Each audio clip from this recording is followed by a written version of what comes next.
Oke, Udah. Assalamualaikum warahmatullahi wabarakatuh. Waalaikumsalam warahmatullahi Waalaikumsalam wabarakatuh. warahmatullahi wabarakatuh.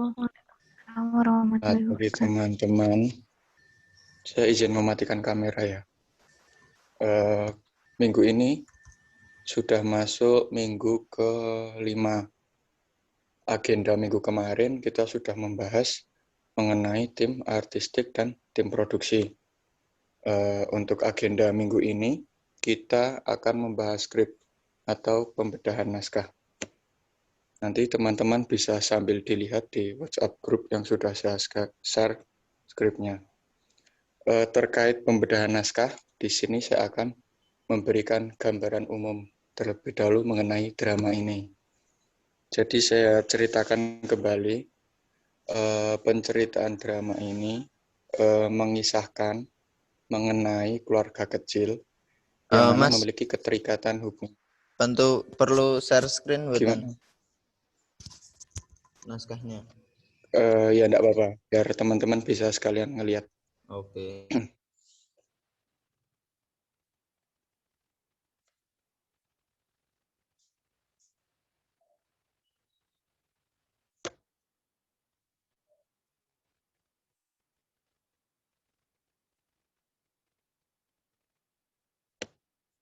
Terlihat teman-teman? Terlihat. Oke.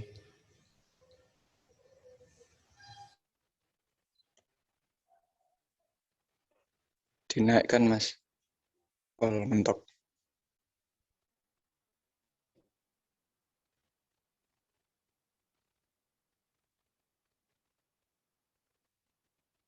Baik, saya ulang ya. Terkait gambaran umum mengenai drama ini.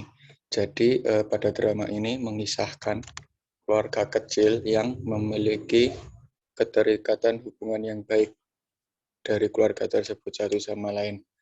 Yang mana ketika di saat pandemi, bertolak belakang 180 derajat yang awalnya harmonis, baik-baik saja, tiba-tiba banyak sekali permasalahan. Permasalahan diawali ketika si tokoh bapak yang diceritakan di sini di PHK dari pekerjaannya. Pekerjaan bapak ini yaitu pekerja swasta, buruh pabrik.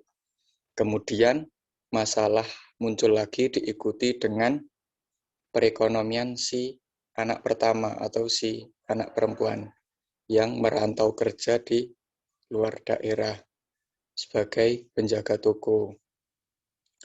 Kemudian semakin banyaknya permasalahan, ditambah lagi dengan si anak terakhir, si Dimas. Bukannya ketika ada masalah, bukannya membantu keluarganya atau mensupport seperti apa, justru dia malah menambah beban keluarga. Dibuktikan dengan perilaku Dimas yang semakin egois, seenaknya sendiri dan tidak mau mendengarkan orang tuanya. Malah ketika pandemi seperti ini, Dimas tetap saja keluar rumah, tidak memperhatikan apa yang didengarkan oleh orang tuanya. Hingga akhirnya, lama-lama-kelamaan, si bapak ini sakit karena kena COVID. Tapi satu keluarga tidak mengetahui kalau itu kena COVID. Nah, kemudian kan diceritakan di sini, ketika bapaknya sedang sakit, si Dimas ini malah tidak di rumah. Dia malah sibuk dengan dunianya sendiri. Nongkrong sepertinya. Nah, hingga akhir cerita, si bapak ini meninggal, dan ending dari drama ini, Dimas mengalami penyesalan yang luar biasa karena sikapnya yang membuat bapaknya meninggal dunia. Kemudian terkait drama ini, saya kemarin menulis pakai 2 alur. Yang pertama alur maju dan mundur. Yang maju itu penceritaan dramanya, kemudian yang mundur itu pada bagian flashback ketika Dimas sedang tidur. Kan kemarin saran dari Mas Wisnu diberikan gambaran tokoh zombie-zombie. Nah, di mimpi ini saya masukkan tokoh zombie. Suasananya itu tegang kalau dari si Dimasnya, karena ketakutan melihat zombie yang seolah-olah nyata. Namun penggambaran tokoh zombie ini dibuat humoris atau dibuat lucu. Jadi memiliki dua suasana yang berbeda. Lalu saya akan menjelaskan sedikit mengenai gambaran tokoh. Yang atas sendiri, Mas. Saya akan jelaskan sedikit gambaran dan watak tokoh agar nanti minggu ke-6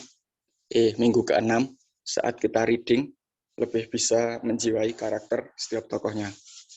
Dimulai dari Bapak. Gambaran ini bisa dilihat oleh teman-teman. Gambaran umum Bapak ini orangnya penyayang, penyabar, tidak pernah marah, selalu menanggapi suatu hal dengan hal-hal yang positif. Seringkali Bapak ini juga humoris. Bu, gambaran umumnya si ibu ini sosok tokoh yang bisa menjadi penengah antara ayah dan si Dimas ini, dan juga bekerja keras. Dibuktikan dengan ketika Bapak di PHK, Ibu menjadi tulang punggung keluarga dengan berjualan jamu. Kemudian tokoh Dimas, saya rasa ini tokoh utamanya.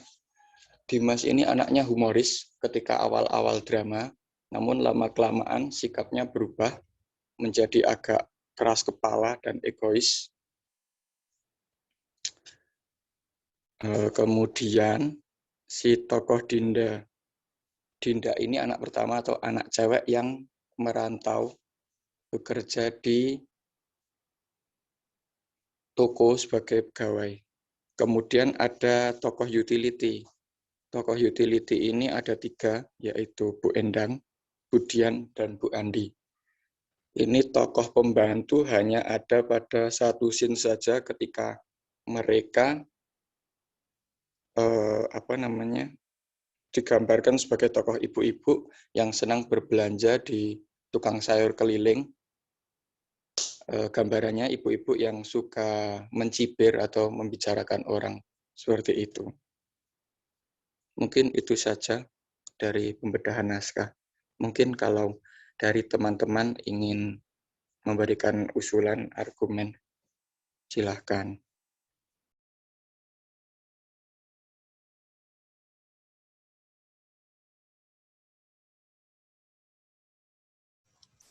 Berarti ini ada berapa setting, Mas? Ada berapa latar ya, Mas? 5. Sebentar, itu diturun ke Mas, ntar bisa kelihatan. Tapi ada setting yang sama, teras rumah. 1, Teras rumah.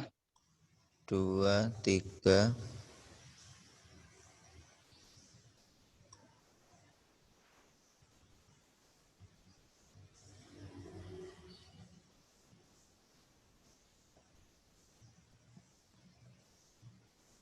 4.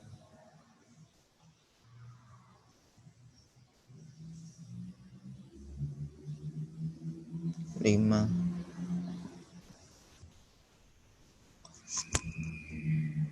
Enggak ada 5, Mas? Mana berapa? Berapa ya? Lupa gue. Pokoknya ada teras rumah. Teras 1, ruang tengah, 2, kamar, 3, balai desa, 4. Kamar kos. terus kamar kos. Nah, kayak emang 5 tok. 5. 6. Ini kamar ibu bapak ini. Kamar bapak ibu. 6 berarti. Kamar ibu bapak. 6. Nah, kan ini ada 6 latar dan kayaknya ini kan beda-beda semua ya, Mas ya. Itu nanti cara perpindahannya gimana, Mas?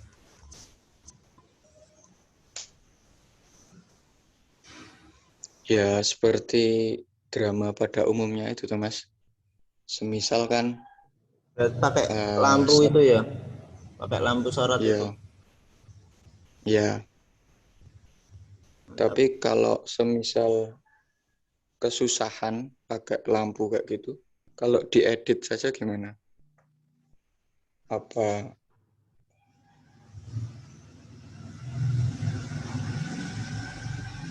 soalnya aku masih bingung nek set-set kayak gitu, Mas. Jujur we. Iya, iya, iya.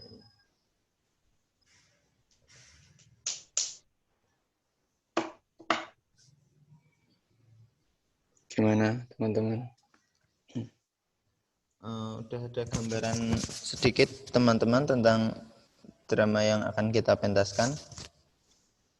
Yang lainnya?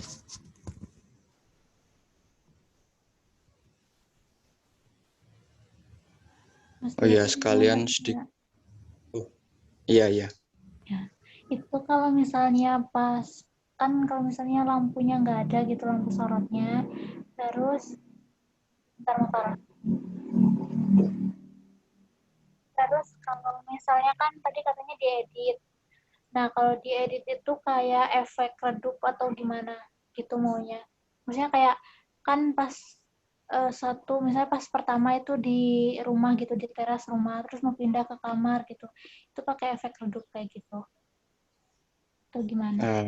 Kalau gambarannya aku ya kayak gitu. Jadi misalnya di set 1 di teras rumah, kemudian mau pindah ke set 2, misalnya di ruang tengah. Nah, nanti dari set 1 ke 2 transisinya dikasih redupan atau petengan gitu, yuk langsung pindah ke set selanjutnya. Gitu sih.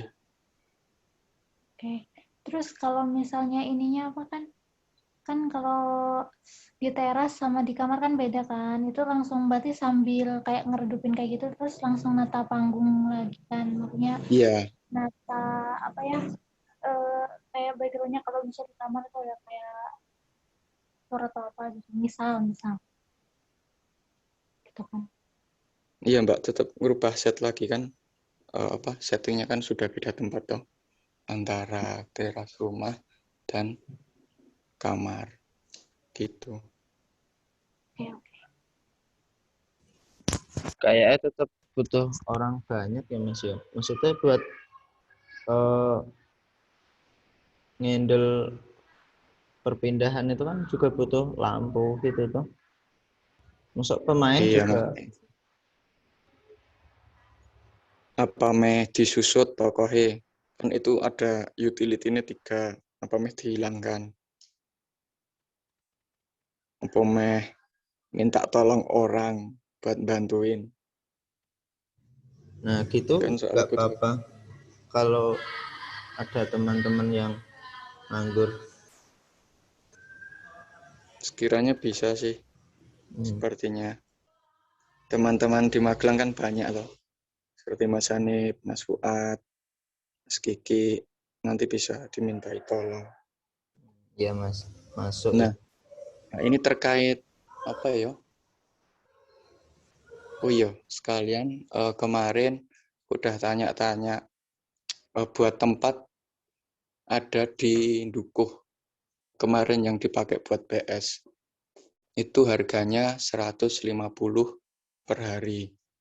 Kemudian kalau mau tambah lampu-lampu itu yang kecil-kecil sama background hitam itu 100. Jadinya 250. Itu kemarin aku nanya anak PS. Kayak gitu. Mungkin kalau teman-teman punya referensi tempat yang lebih murah atau yang lebih cocok. Kemarin aku nemunya segitu. Itu indoor, outdoor. Sepertinya indoor, Mbak. Kemarin aku lihat itu di story PS tuh sepertinya indoor. Itu seharinya 24 jam Pak, dari pagi sampai sore, Der. Kalau kata anak BS itu dari pagi sampai sore kayaknya. 150 buat tempat tok tapi. Nanti kita izinnya ke Pak RW. Itu tempatnya itu kayak indoor, kayak balai itu loh. Kayak balai desa gitu.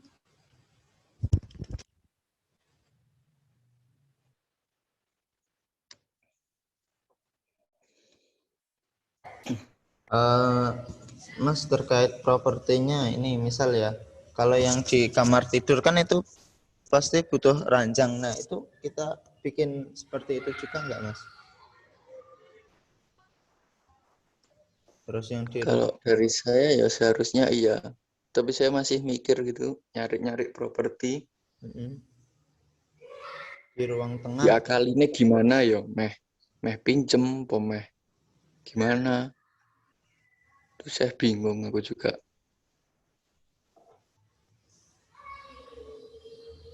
Ini properti kita cukup kompleks ini Mas. Iya makanya itu banyak banget butuh apa ya? Properti kamar, properti teras rumah.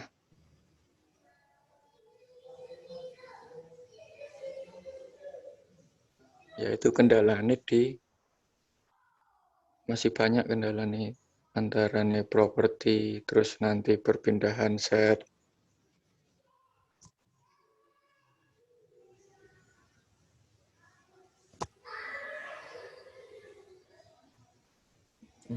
Ya. Nggak apa-apa nanti itu kita bahas ke depannya lagi. Berarti setelah ini nanti kita reading gitu Mas. Berarti sekarang Ya udah ditentukan dulu tokohnya siapa aja yang ini. ditentukan sekarang. Sekarang ya agenda minggu besok itu reading. Kalau dari aku sih tokoh Dimas, kan di sini tokoh cowok ada 2 ya. Dimas itu lebih ke Mas Wisnu, bapaknya nanti itu saya. Nah ini kemudian ibu itu lebih ke siapa ya? Mbak Bakia mungkin, Mbak Bakia. Terus si anak cewek pertama si Mbak Diah Putri. Kemudian nanti di utility ada Bu Endang, Bu Dian sama Bu siapa tadi. Bisa dimasukkan Mbak Iin, Mbak Upi, sama Mbak Ulan. Gitu Mas. Oke. Itu Berarti usulan dari saya. Tapi kalau misal teman-teman pengen usul, aku pengen ini, pengen tokoh itu, silahkan. Mas sepertinya udah cocok ya. Silahkan teman-teman, gimana? Cocok mboten? Ini waktunya udah mau habis. Setuju Mas Saya Wisnu. setuju. Setuju. Nah, Kantor nanti apa? gimana?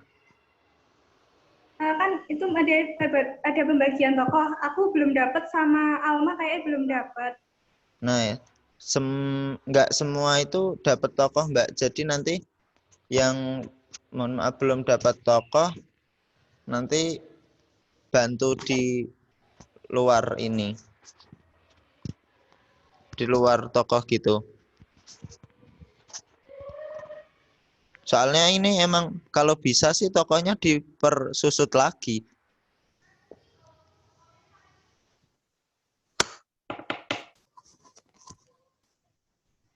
Gimana, Mbak?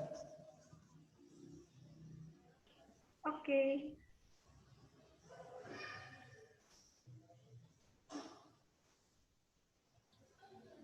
Oke Mas, gitu aja dulu Mas Ya. untuk agenda Oke, minggu ini terkait berarti pembedahan. naskahnya sudah kita bedah, sudah paham. Nanti silahkan untuk teman-teman yang sudah mendapatkan bagian tokohnya, dipelajari dialognya.